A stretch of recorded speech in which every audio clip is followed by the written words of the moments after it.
Amawulire ku 96.3 BT Fama gakusomerwa Joan Navubya. Oyo wao nkwebaza Josobodde tusaako engalo n'okuba ng'okyekomedde ku mukutu.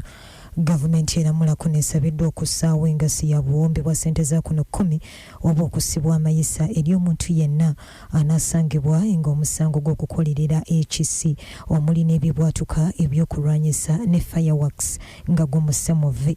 Kati ekibonerezo kino kiri waggulu w'ekibonerezo ekya siringisi 2,000 oba okusibwa emyezi 6 nga bwe guli kati mu tteeka eririwo ekkadde eryayisibwa mu mwaka gwa 1936 ku mulembe gw'abafuzi b'amatwale.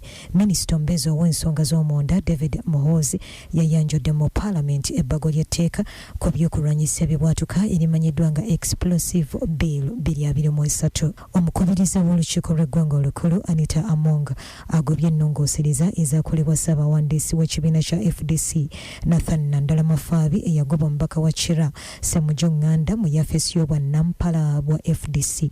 Mu kiwandiiko Sipiika kwatadde omukono agambye nti ebbaluwa yamuweerezebwa ssaabawandiisi wa FDC Nandala Mafabi eraga ng'ekibiina tekyasooka kutuula kuyita mu mitendera gisaanidde okuwummuza omuntu eyaweebwa obuvunaanyizibwa kyatakkaanya nakyo. Kino kitegeeza Parliament ekakasizza nti Ssemujju Nganda yakyali ku bwannampala bwa FDC. Mafabi yali yamugoba nga amusikiza omubaka Yusufu Nsibambi nga bino byetooloolera ku mivuyo mu FDC. Ssemujju mwalangira Mafabi okukwatagana ne ssenkagale w'ekibiina Patrick Boy Amuriat ne balya ssente okuva mu gavumenti ya Mwami Museveni. Ssaabalamuzi w'eggwanga Alfonso Winyiddoro akakasizza enteekateeka y'ekitongole ekiramuzi okunyweza obuweereza n'okugonjoola amangu emisango okuwa abantu obwenkanya mu budde.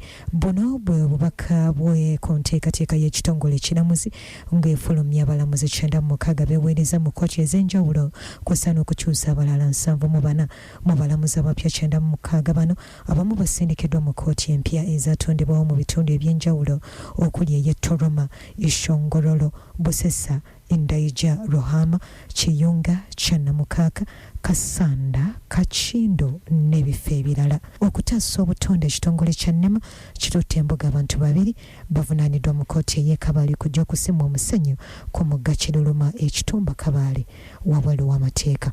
Ate gw'omukago ogutaba abakulembeze b'abavubuka ogwa National Youth Advocacy Platform gwagala etteeserezo ly'eggwanga lireeteyo etteeka erinaasinziirwangamu waakiri abantu abaagala okwesembawo ku bwa kansala ku mitendera gyonna okubeera n'ebbaluwa ya siniya ey'okuna. Ssenkagale w'omukago guno wano mu masekkati g'eggwanga Ali Idoma agambye nti oluvannyuma lw'okufulumizibwa kw'enteekateeka z'okulonda okwa 2026 amateeka ng'ago gasaanidde gassibweko omulaka mu mateeka n'enkyukakyuka Parliament zeniiba etunuulira mu nsonga z'ebyokulonda nga bannayuganda beeteekateeka okugenda mu kalulu akajja aka 2026 bwe gabadde ag'essaawa eno oliko BT FM.